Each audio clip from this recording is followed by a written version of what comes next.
Au moment où nous parlons, des forces de sécurité qui sont en exercice, qui risquent leur vie pour nous. Et j'ai à la fois beaucoup d'admiration pour ce qu'ils font et en même temps la volonté de voir les choses se dénouer le plus rapidement possible, dans les meilleures conditions, notamment pour cet otage qui est, à ce moment où nous parlons, dans une situation extrêmement critique. Bien sûr, avec un déploiement impressionnant des forces de l'ordre, ces deux suspects qui sont encerclés, localisés.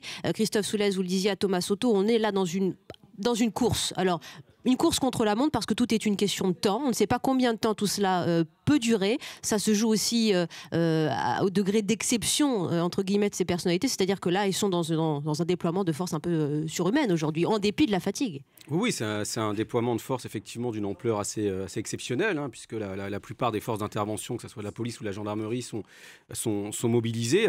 Effectivement, comme vous le dites, il est impossible de dire combien de temps ça va durer. Ça va dépendre bien entendu du degré de volonté de négociation des deux frères qui sont en face. Ça va dépendre également de la configuration des lieux, du temps que mettront aussi les forces d'intervention à bien connaître les lieux. Et dans ces opérations, on sait très bien que la précipitation est sûrement de mauvais conseil. Donc il faut prendre son temps aussi afin que les forces d'intervention connaissent très très bien les lieux, puissent intervenir dans les meilleures conditions de sécurité pour l'otage, mais également pour les unités qui sont amenées à intervenir. On voit bien que le dispositif, de toute façon, est de plusieurs niveaux. Il y a le dispositif de proximité, il y a le dispositif ensuite d'encerclement visant éventuellement à faire en sorte que si, par hasard, ce qui m'étonnerait quand même, les deux frères visaient à sortir de l'entreprise, bien entendu, ils puissent pas fuir, ils puissent pas s'échapper.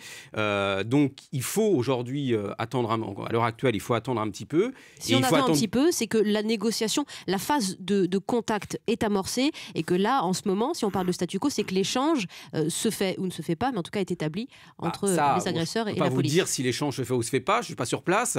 Il est clair qu'on le sait très bien que dans le cadre d'opérations comme celle-ci, les échanges peuvent tourner très court, comme au contraire, ils peuvent être très très longs. Tout dépend de l'état d'esprit véritablement dans lequel sont les deux preneurs d'otages, les deux terroristes.